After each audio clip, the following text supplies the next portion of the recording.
I'm going to ask you this, and maybe some of you out there want to know this. I once tried to do a taste of bourbon, and I couldn't speak for like the next 4 hours. Understood. So tell me, is there a special way to try to taste the bourbon without having that experience?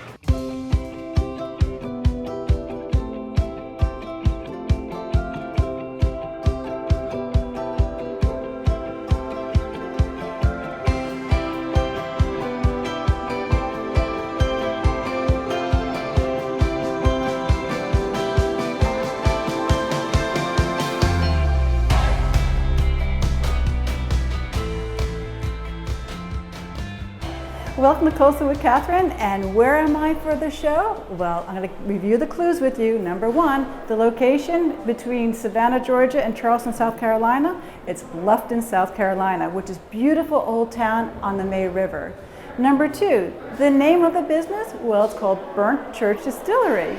And that also has an interesting name, which we'll find out about. And number three, what does the chocolate raspberry and sweet potato pie have in common?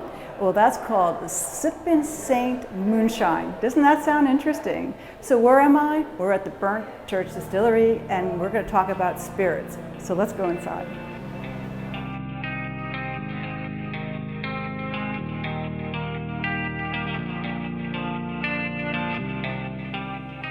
I am so delighted to be sitting here with Billy and Sean Watterson, who are the founders here of Burnt Church Distillery. What a beautiful facility and what a great experience here. I'm delighted because there's so much to talk about.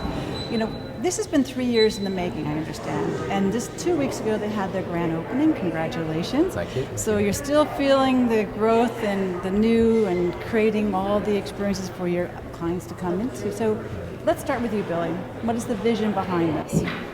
Well, the vision behind this actually started in the Black Hills of South Dakota. So there was this men's RV trip, and Sean and I are on this trip together with a few of our friends. And we hiked like crazy that day, came back, got a couple of cocktails. We sat down underneath the awning, and the question of a lifetime comes up for men our age. I said, Sean, what do you want to do with the rest of your life? And he's like, that's an interesting dude. question. Yeah. I don't know, Billy. Yeah. So yeah, it was deep, just right off the get-go, and we talked about all kinds of things. And I said, "You're so talented. And you have so many things going on. We've been working together for a lot of years. I'm like, what do you want to do, right?" And so somehow we stumbled on whiskey towards the end, and we're like, "That's the coolest idea ever!" Like, we're geniuses, right? Yeah. Like having your own brands out there, right? It's like that's cool. So cool. So we're like, all right. So we get back home.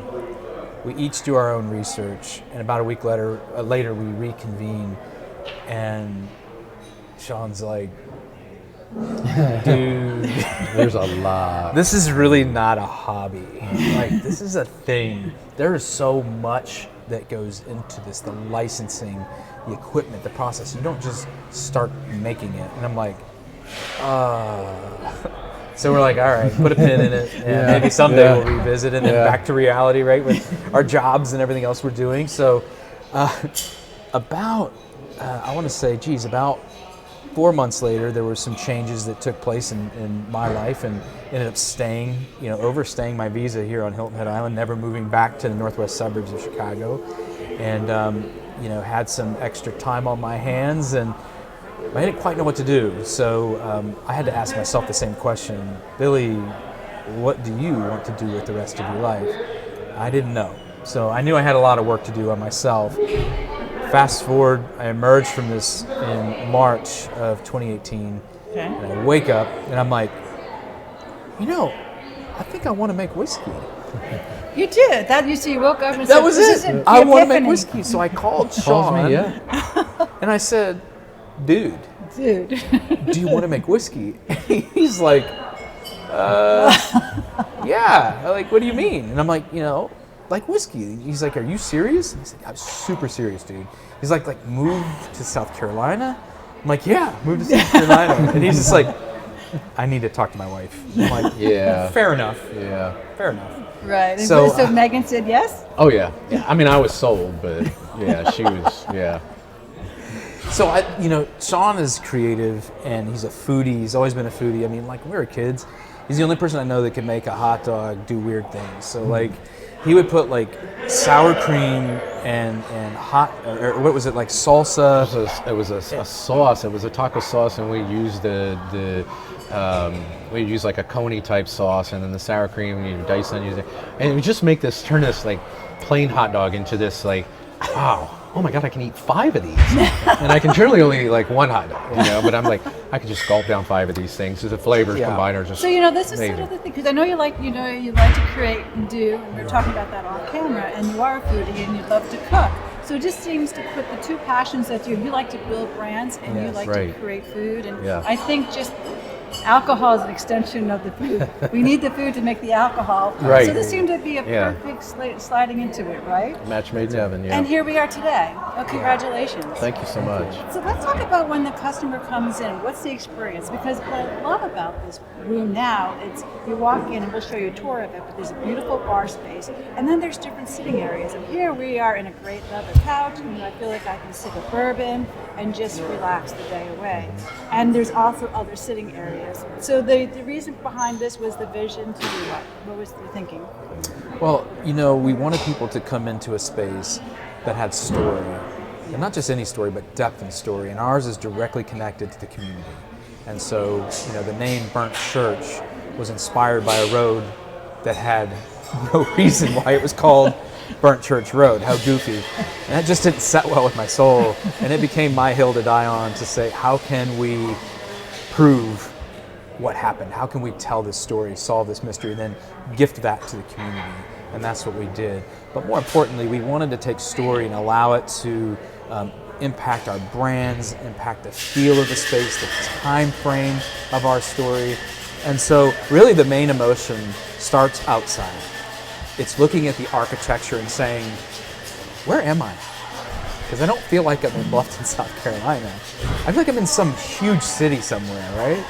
And then you walk through the doors that are 10 feet tall, and you're like, I kind of feel small right now, right? And you come through, and what we see people doing is, I don't know where to look first. Right. There's so many details, and every one of them is thought out, and every one of them has a story. So, we can go into the museum area, we call it the study, and read, learn about Bluffton's history, learn about the happenings of Burnt Church Road. We can shop in the mercantile store, and then ultimately we want you to enter the sanctuary. And yes, that's where you experience our drinks, experience our brands, learn about the history, and then shop. And ultimately, you'll be able to tour on reservations back in the production facility. Yeah. Well, I like your vision very much. And when you walk in here, I'm going to show you, there's a beautiful stained glass. And Billy, I'm going to ask you to take us on a tour when we finish our conversation here. So I'm going to hold off on that. But it's just when you walk in there, you just this color, you kind of go, oh, it's like it's church. Yeah. There's a it's church. Perfect. That's exactly what we wanted. That's what I had when I Yeah. got. So, and then when you walk in, you still get that flavor. And when we go over in this back wall, there's all the spirits, and that's where Sean and I are going to go over to the bar and have a little tasting because I'm excited for that. Yes. But, so as we sort of bring our little talk together, with the customer coming in, how would they go about buying a ticket? Is it pre-sold, or can they just come to the bar? Is there any special way for them to come in? There are no tickets. We only did tickets originally because we needed to control the crowds. Okay. There was a local brewery here that opened a long time ago, and the community was so excited that they overran them. Oh, wow. And so we're like, okay, we don't want that to happen. We need to, especially with COVID, we need to be a little bit more thoughtful in how we approach it. And I know it wasn't the greatest for everyone, but it was like, we couldn't have 2,000 people descend at one time, because then the experience would have been 10 times worse. So there is no ticket required. You show up, 11 to 7 is what we're allowed to be open during the week, and then we can't be open on Sundays. That's just the law right now, unfortunately. Yes, I understand it's the law and legislature. So that's the hard part. So you have to think about doing cocktail time, right? Yeah. And that's where and then there's maybe lunch, cocktail, and across next door also there is a restaurant. It's Right. Pizza Co., correct? Yes. So you can enjoy something to eat and come over here and enjoy the spirits as well. Absolutely. And there's beer and wine there. So if you start the party on the other end, you can keep the Right. party going over there. there. So it's a good deal, These right? are Right. important matters for all the service. That's right. All right, guys. Well, thank you. Let's start. And Sean, let's go over to the bar. All and have a right, little perfect. taste. So now we have Sean here at the table. We can't be in your mixing lab, Right. but we'd love to be here because we see the action behind us, the bartenders, and they're very busy making all these wonderful drinks. So in front of us, we have a flight. So this particular flight, what we did was here we have a kind of choose your own. Because we have 17 different products, it kind of allows somebody to come in and say, you know what, I'd like to try one of the 4 whiskeys that you have, but maybe some of the moonshines, and maybe some of the vodkas. We have the gins as well. But more importantly, too, one of these is also one of our non-alcoholic brands that we created for some of the people that come in, either choose to maybe pace themselves, or just decide for whatever reason that they can't drink, but they can still have that cocktail created with this really good base that we've created and still enjoy the party. So, Absolutely. People choose not to drink. Also, you need a driver as well. that's right. So Correct. it serves a wonderful purpose. So I want to smell a couple of these. I mean, they're beautiful. Yeah, absolutely. Let's look at this one first. So this one, Bluffton Whiskey. This is nice. So Bluffton Whiskey is it's got an unusual mash bill. So this area, with Carolina Gold Rice being in this space in South Carolina, Low Country in general, this one with the inspiration did really come from that, is being down here and knowing our area down here and saying, you know what, I'd really, really like to create something unique. And so we put 80% Carolina Gold Rice. 80% of that mash bill is rice. So that's what makes this one unique, and it's developed as it's aged. It's just become so interesting and unique. It's smoothed out. It's sweet. It is one of our lower proof at 95, but it drinks even smoother than that. It is smooth. Actually, it smells really good. So I'm going to ask you this, and maybe some of you out there want to know this. I once tried to do a taste of bourbon, and I couldn't speak for like the next 4 hours. Understood. So tell me, is there a special way to try to taste the bourbon without having that experience? So there's a couple. One is if you really are offended by these glasses right here, you can see how they taper up. So what they're going to do is they're going to concentrate that alcohol. One of the things you can do if you want to do a tasting and enjoy it, you can get like a rocks glass, so it opens that mouth up a little bit. Okay. But the other thing is that generally what we like to do is we like to usually take one sip. Just take a sip, and then you kind of prepare your senses for that alcohol. Take another sip, and then take a third sip. But the sipping is it in the front or the back? I hit the back of my throat and I couldn't speak. It took my breath away. And I like this also. I want to make sure you're the expert. Is there a special way to go about this for the newbies like me? One of the things you can do, because they're all depending on proof and et cetera, they're all going to hit you in different areas. One of the things you can do is you can have somebody give you some water. And if you want to get a dropper or something like that, you can actually introduce it into that. So you're kind of almost proofing it down to where you like it. Really? And you can smell it, and it will. You put some water in this, and it'll change it. It'll open it up a little bit more, and it's incredible what it does. And so then when you decrease that proof, then you'll decrease some of that alcohol. So after we have our conversation, I will try because I just don't want to do it and then not be able to talk to you. Absolutely should, yeah. So absolutely let's should. moving on. So that was your whiskey. What is this one now? So this one is our iced coffee moonshine. So we this created is very 5 nice. different moonshines, and the goal behind that was to have something a little bit different that you just didn't see a lot out there. And so iced coffee, sweet potato pie, chocolate raspberry, chocolate milk, and a Bloody Mary moonshine, which essentially is a ready-to-drink Bloody Mary. And so this particular one here with the iced coffee, we do use some local product. So we use some local products, some beans. It's a Nicaraguan dark roast, fair trade, from the Grind that is located here locally. Yeah, we 100%. love that. They're a mile down the street. Not only have they been playing around with some of our barrels and some Yeah. of the beans, and then taking those out of the barrels after they age them, roast them, and then they go on their shelves, our shelves, and it's a wonderful whiskey infused coffee. But this particular one, we use their actual beans and we macerate that in the beans to give it a more authentic flavor and smell. So this would be a great sort of a martini. Absolutely. That Makes it really- amazing. So this one right here with a little bit of cream in it, a little bit of cream or half and half in it is just That's it? super That's all? dangerous. That's it. And if you want to reduce the sweetness a little bit, introduce a little cold brew into it, and you're off to the races. But that one's amazing. Absolutely. I think I'll try. All right, what's this one though? Oh, this is very fresh. Yes. So the cucumber vodka. So one of the things in creating our vodkas, which we have 3 of them, but this particular one, we have pear, and we have our original vodka, and we have this one. So this one, we knew that with the cucumber vodka, we wanted something that is very fresh, the smell of it. But we didn't want to get to the point where you walked into the garden and just bit out of a cucumber, and we wanted something that felt maybe a little more like you let the cucumber sit for a little while and possibly ripen up, and then just to get a little hint of sweet to it. So this one has a little more sweet to it, but it's still got that really fresh feeling and taste to it. So Nice. yes, Okay. and this makes incredible cocktails for days as well. This is summer. I can see Absolutely, summer. warm day coming in. And so many things you can do I'd love with to try it. a drink like this So many one. things you can do with it.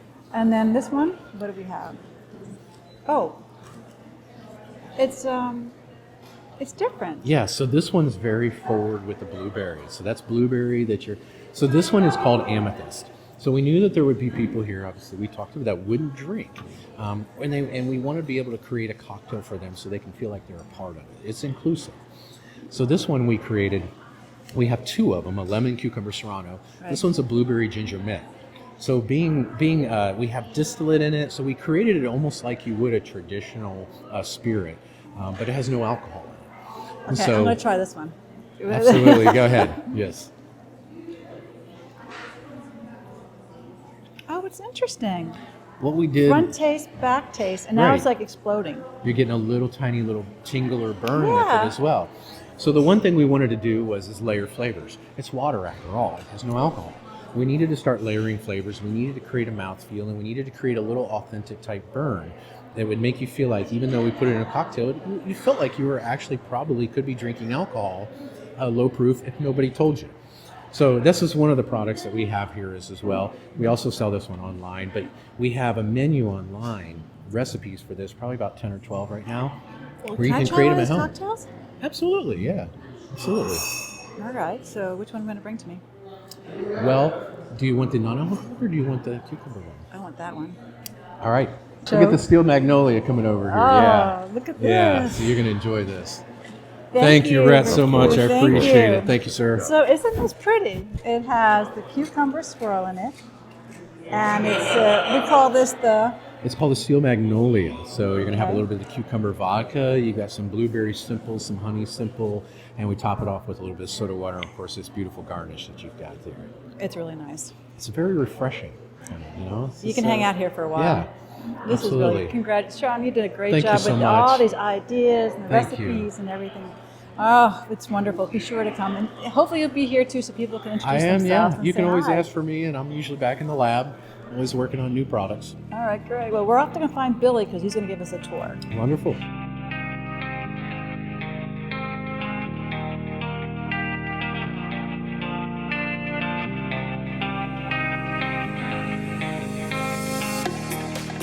Billy's going to give us a tour of the building. Come take a look. First, when we walk in, I thought this is really interesting. This is a very unique piece of wood. I mean, there has to be some history behind this.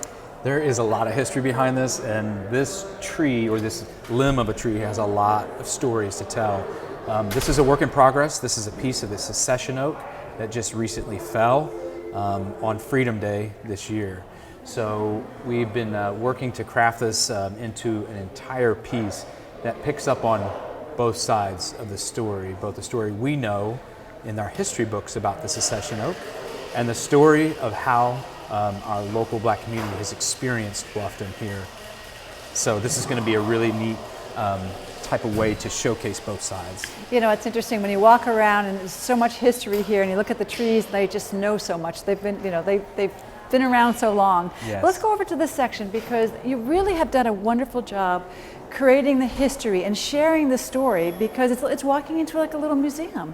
Right. It's cohesive, it's collective, and I love that fact. So let's start here at the Devil's Elbow Barony. I mean, tell me there's got to be This is a great story, right? So the Devil's Elbow Barony essentially is a land grant. We are standing in Devil's Elbow Barony. Okay. So back in the day, this map is from 1718. The King of England was still controlling this entire area. He had 8 lord proprietors. And one of those lord proprietors is actually, his name was Sir Culleton.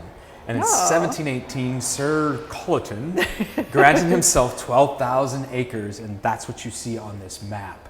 And so it's a fascinating place. We even have one of our brands, it's called Devil's Elbow Gin, and the map is on the back of the bottle, and you can actually see the location of where we are. That is cool, like a pirate. Yeah, absolutely. Absolutely.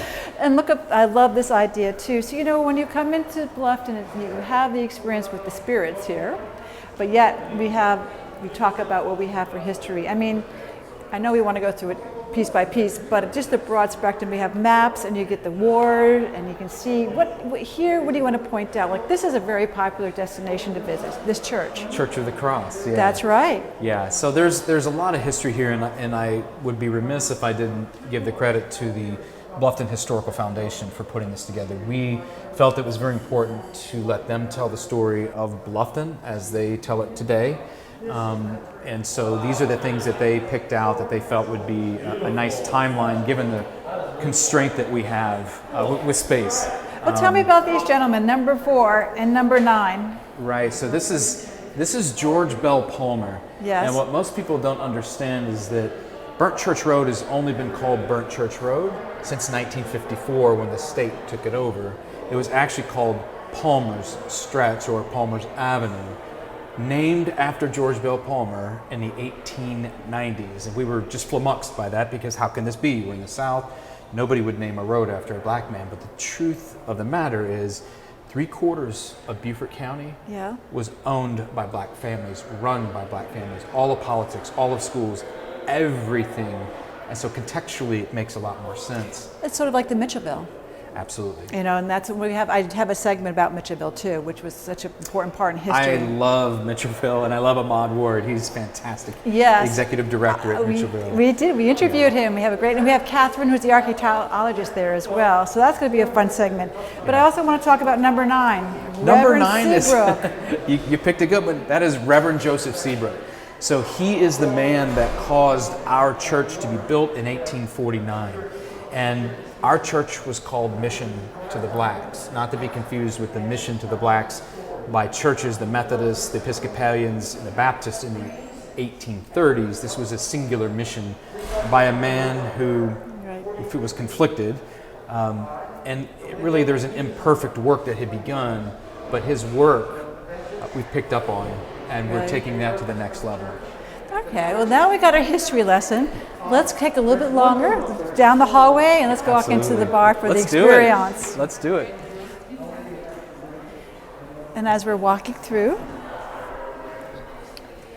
voila, we see this beautiful piece of stained glass, and it makes me kind of go, ah, it's church. Yes, I feel the same way every time. It's just stunning. Did you have it specifically made, or? Say again? Did you have it specifically made? Yes, we had this specifically made right here in Bluffton. Believe it or not, there is a lot of talent here that's hidden. Laurel Herder actually designed and created that piece, and it's about 10 feet in diameter. It doesn't look that tall, but it is, and we had a lot of fun working together and picking out the glass colors, and she's just a brilliant artist, and there was a lot of great people along the way that helped her to put that up there to get it done in the time frame that we had. Yeah, and as we come in, as you can see, the sitting areas, you have a second bar over there, and on this side where we had our first interview, you have the couches. It was just a nice place. You can come, sit, relax, talk with your friends, and just have a wonderful experience. Yeah, this is our VIP area, so it requires an elite membership to sit there, and that elite membership gives you access. So if you have an elite membership, we come to you and we take your order, we wait on you. That's a great place to bring your friends, and you don't have to wait in lines, you don't have to belly up to the bar and wait.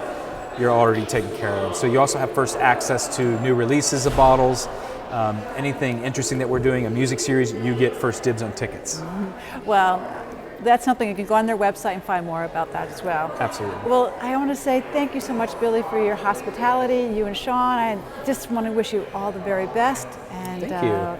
We'll get to come back in soon. We're pumped. We can't wait. Thank you again. We appreciate it. I hope you enjoyed our show, and if you'd like to subscribe to my YouTube channel, just go to Coastal Kathryn and hit subscribe. Therefore, you'll be aware of all the shows that will be coming in the future. But I also want to ask you, if you have an idea, would you like me to go and visit along the coastals? Tell me, comment, give me an idea, because maybe we'll get a chance to go there, which I would love to do as well. So I want to thank you for joining me. This is Coastal with Kathryn. Wherever the ocean meets the shore, we'll be there.